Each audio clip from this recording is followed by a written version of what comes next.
Bonjour tout le monde, c'est votre topo des marchés en ce dimanche 27 février 2022. Moi c'est Éric Fournier, directeur département grains et commodités chez Bernard Breton Incorporé.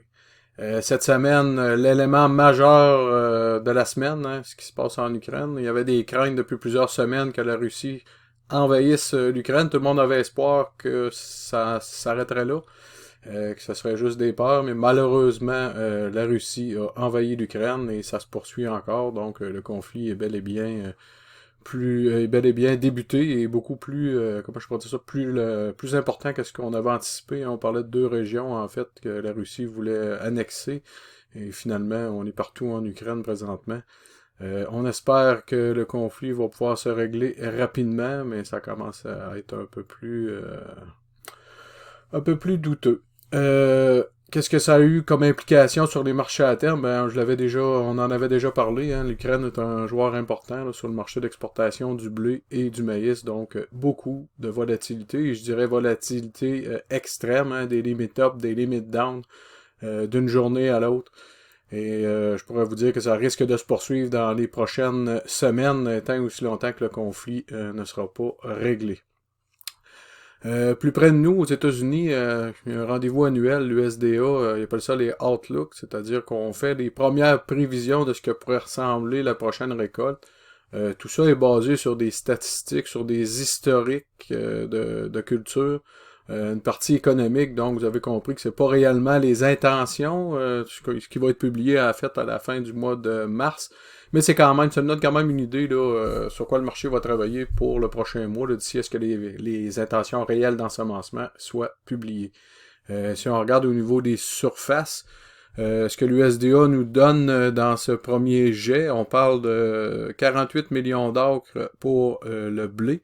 On était à 46,7 l'an dernier. Pour le maïs, ce sera un léger recul de 1,4 million d'acres. On était à 93,4 au printemps dernier. On serait à 92 cette année. Et au niveau du soya, une petite augmentation. On aurait pu penser que l'USDA serait plus agressif, mais comme je vous dis, hein, vu que c'est fait à partir des historiques et des statistiques, on est à 88 millions d'acres versus 87,2. Le total de ces trois cultures, ce serait le plus haut total là, depuis ici, le petit tableau que je vous ai mis, c'est depuis 2015, vous voyez, 228 millions d'acres, donc les plus grandes surfaces depuis peut-être une dizaine d'années en termes de surface. Si on va maintenant voir plus en détail, attendez une petite minute, je vais me chercher le tableau. Je vous ai sorti aussi ils ont fait le bilan, c'est pas juste les surfaces, mais ils ont fait un premier bilan, si on veut, à partir de ces chiffres-là. Donc, vous voyez en haut la première valeur dans la dernière colonne, on est à 92 millions d'acres, on aurait 84,2 millions récoltés. Vous voyez les rendements. Les rendements, ils suivent la courbe de rendement historique, donc la tendance à long terme, et on fixe le point à partir de ça. Ça nous donnerait 181 millions, 181 boisseaux à l'acre, excusez. Ce qui serait un rendement, un record évidemment, avec une récolte de 15,2 milliards qui dépasserait celle de cette année qui était à 15,115. En termes de demande, on voit qu'au niveau de l'utilisation pour l'alimentation animale, c'est à peu près semblable, avec un petit peu plus que 5,6 milliards de boisseaux.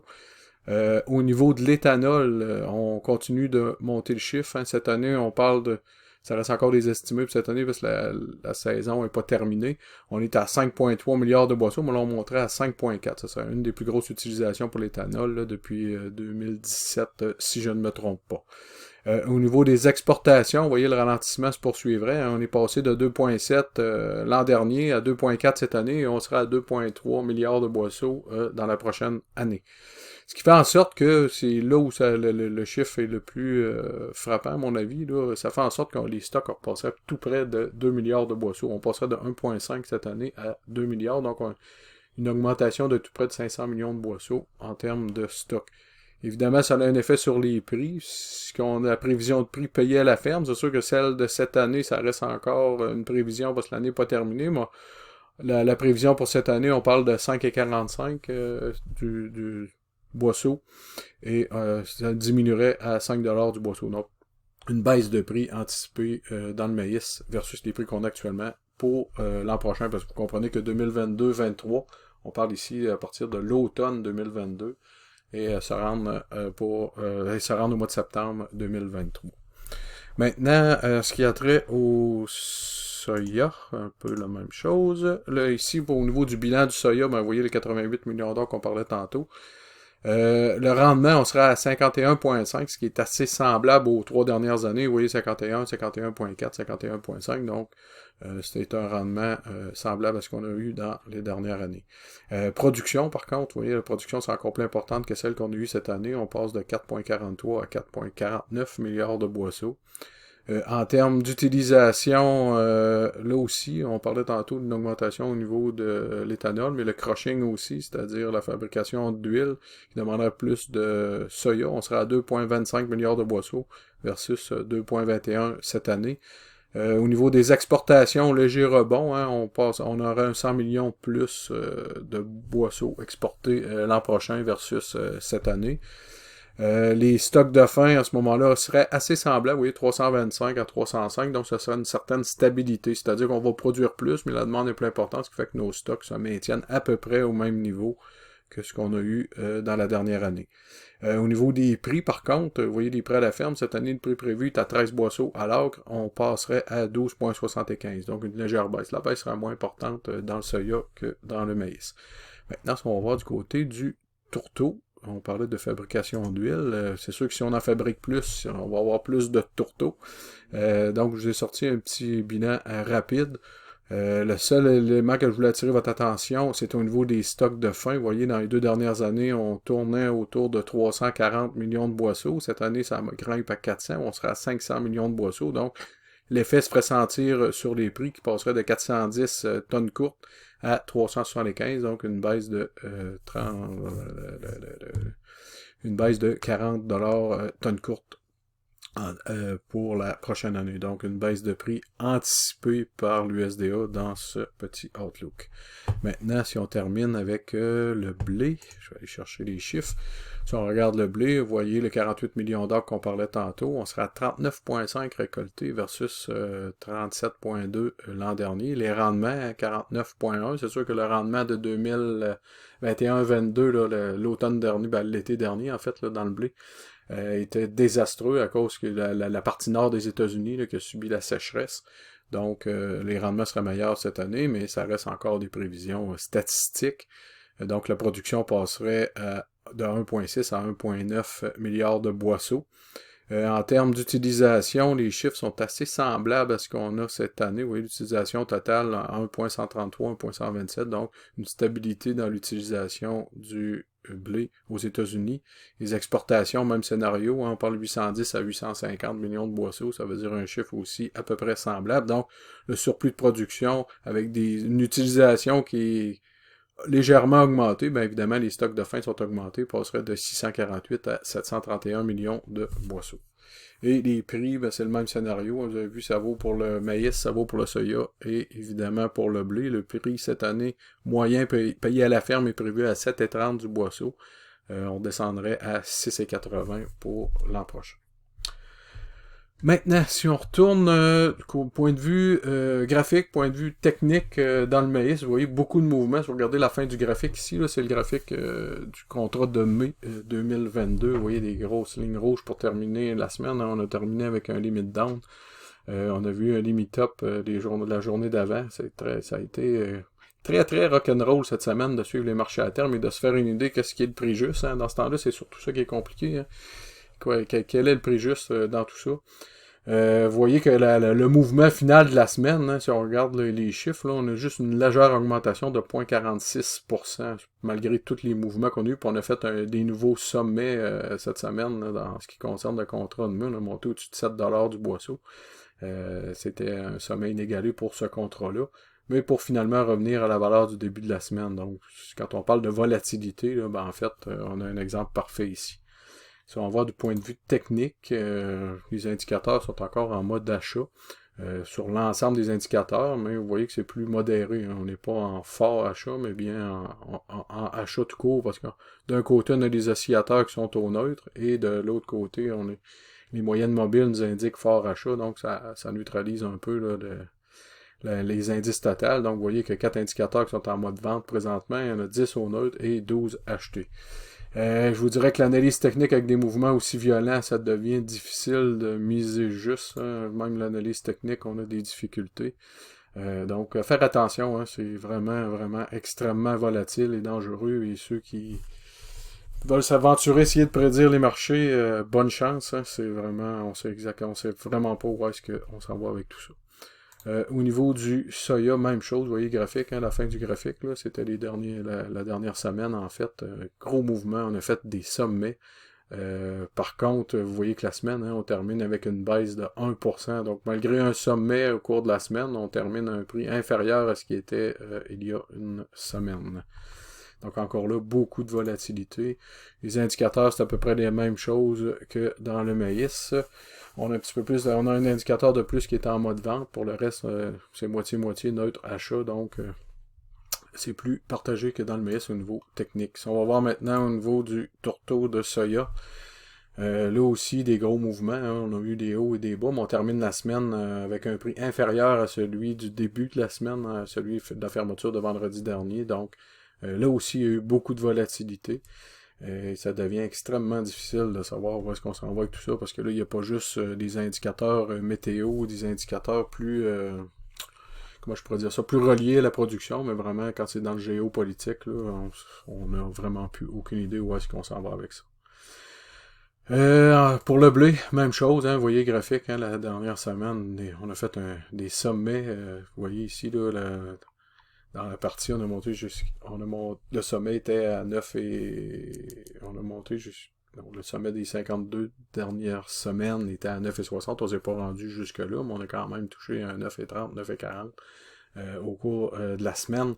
Vous voyez qu'on a terminé la journée de vendredi avec un très fort recul, un recul de 75 sous en fait là, du boisseau, c'était la limite permise.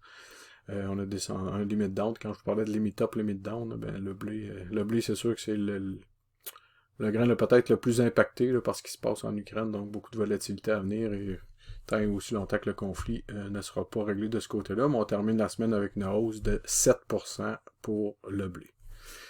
Maintenant, si on va voir du côté du porc, le porc, là aussi, une semaine difficile dans le porc. Vous voyez, recul de 4% dans le porc. En fait, j'essaye de trouver des mauvaises nouvelles. Il n'y en a pas tant. Je pense que c'est plus l'incertitude générale du marché qui fait en sorte que le prix du porc recule. Peut-être aussi une prise de profit. Hein. Ça faisait plusieurs semaines, vous voyez le graphique, hein, plusieurs semaines, même je dirais quelques mois, que le prix du porc ne fait que monter, monter, monter. Possiblement avec la fin de mois qui approchait, on a eu des prises de profit cette semaine dans le port. Et l'incertitude générale fait en sorte qu'on a un certain recul. Quand on parle du port, on parle de marché d'exportation. Est-ce que les chaînes d'exportation vont être perturbées par ce qui se passe en Ukraine? On verra. Mais c'est possiblement ce qui explique le recul du prix du port cette semaine.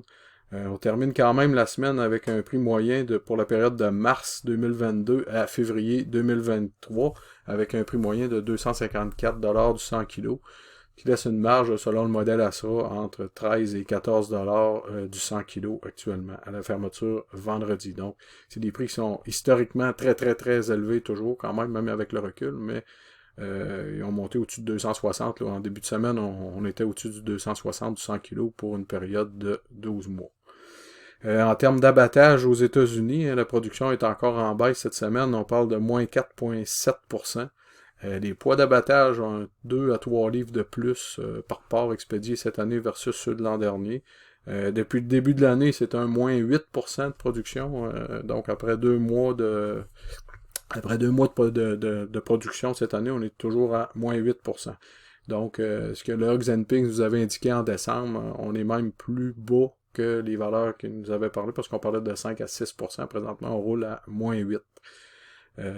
Au niveau des exportations, ça reste extrêmement lent présentement. Là, les ventes, ça n'a rien à voir. Normalement, dans une grosse période de vente dans l'hiver, et ça ne lève pas présentement. Là. On parle de chiffres qui restent en bas de 30 000 tonnes par semaine. C'est des chiffres qui sont plutôt décevants, là, compte tenu du contexte, mais ça aide quand même. Ce qui est, la baisse de production fait en sorte qu'il n'y a pas trop de pression sur les prix. T'sais. Donc on produit moins, mais on exporte moins. Donc ça vient compenser un peu, ce qui fait que ça garde l'équilibre sur le marché local qui permet d'avoir les prix qu'on a actuellement. Ça va. Dans le port. On va voir nos indicateurs techniques rapidement ici. Vous voyez que si on regarde le résumé au centre, hein, ça ressemble un peu à ce qu'on avait tantôt dans le grain, hein, 5 indicateurs en mode vente, 10 au neutre, 11 achats, donc on est en mode achat, mais c'est pas des forts achats. Donc attention, c'est les prochaines semaines, mais comme je vous dis, il n'y a pas tellement. Je veux pas tellement d'informations négatives là, pour le marché du sport, outre que les exportations présentement, là, qui peuvent être un élément négatif à long terme si ça devait pas se redresser, ou si la production devait se redresser puis les exportations repartent pas. Là, on va avoir une certaine pression sur les prix, mais sinon, le contexte reste encore extrêmement positif là, pour le marché du sport. La devise, hein, quand on parle de volatilité sur les marchés, le dollar canadien n'a pas échappé à tout ça. On a eu une baisse cette semaine importante de la devise. Pour finir, vous voyez, hein, on termine la semaine en hausse sur le dollar canadien, même si on a passé sous la barre des 78 sous. C'est jeudi ou mercredi, de mercredi à jeudi. Pour finalement rebondir dans la séance d'hier. Vous voyez une hausse de plus qu'une demi là, pour la journée de vendredi, qui nous ramène à notre taux qu'on avait là, dans les dernières semaines, là, entre 78,15 et 79. Donc on est revenu dans notre range qu'on est habitué. Mais reste que le dollar canadien a été impacté par ce qui s'est passé en Ukraine. Les bourses ont connu des forts reculs au cours de la semaine. Donc, quand les bourses américaines reculent, ben, ça crée une demande pour le dollar US qui, évidemment, impacte le dollar canadien. Même si le prix du pétrole a monté au-dessus de 100 dollars, ça n'a pas empêché le dollar canadien de reculer. Cela demande, la valeur refuge reste le dollar américain. Donc, pour les perspectives du dollar, ben, il risque d'y avoir encore beaucoup de volatilité, hein, selon les mouvements dans le marché, selon ce qui se passe sur la scène internationale. On souhaite que ça se règle rapidement, tant pour la population là-bas, hein, surtout. Hein. Ça reste quand même des drames humains. Je pensais pas qu'en 2022, on pouvait encore... je sais pas. Je pensais que l'humain avait évolué un peu, là, mais il semblerait que non. Je vais pas faire un éditorial là-dessus, mais en tout cas, on espère que ça va se régler rapidement avec le moins de dommages possible. Donc, ça complète pour cette semaine. Vous pouvez garder vos ceintures attachées la semaine prochaine, parce que je peux prédire ça sans trop me tromper, qu'il va y avoir encore beaucoup de volatilité dans les marchés. Donc, il faut rester extrêmement prudent dans les actions qu'on prend. Puis je pense qu'il faut gérer ça plus à court terme qu'à long terme présentement, parce que la boule de cristal est vraiment embrouillée présentement. Donc, sur ça, je vous souhaite une bonne fin de journée. N'hésitez pas, hein, si vous voulez m'appeler au 418-475-6641, poste 147. Ça me fera plaisir de jaser avec vous. Vous pouvez m'écrire aussi au efournier@bernardbreton.com. Et sur ça, je vous souhaite une bonne fin de journée. Merci. Bonjour.